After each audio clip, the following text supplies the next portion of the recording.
This is a story from Luke chapter 22. It was Passover time. Now, the Passover was a celebration that the Jews had every year, because many years ago they were slaves and God brought them out of slavery, and so they were celebrating that.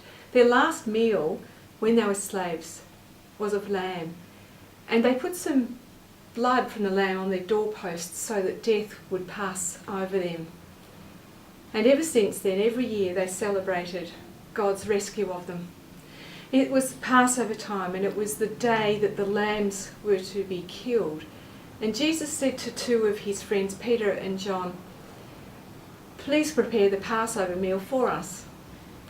Now, by now, Jesus was very popular, and he had enemies who were out to kill him, so they had to meet in secret.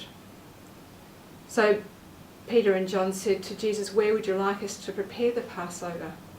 And he said to them, "Go into the city, and at the gate you will see a man carrying a barrel of water. Just follow him to the house and say to the owner of the house that the master wants to know where the room is for the Passover meal. And he will take you upstairs to a large guest room, and everything will be set up. Prepare the Passover meal there." So Peter and John found everything just as Jesus said it would.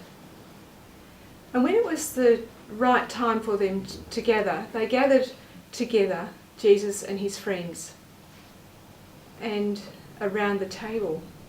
And Jesus said to them, "I have really been looking forward to having this meal with you, because I won't share this meal with you again until God's kingdom has fully come."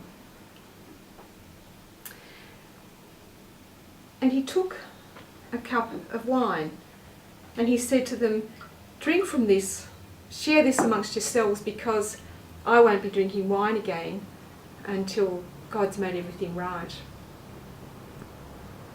And he took some bread, and he broke it, and he said, "This is my body.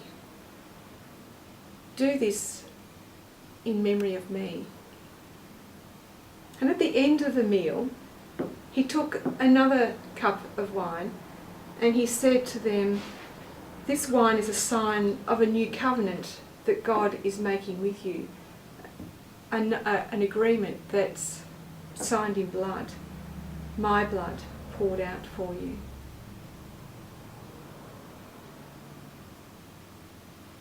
There is someone at this table who is going to betray me. And even though I must die, because it's part of God's plan, it will be terrible for the person who betrays me. And they began to ask amongst themselves, who amongst them could do such a thing? And then they began to argue amongst themselves as to which one of them was the most important.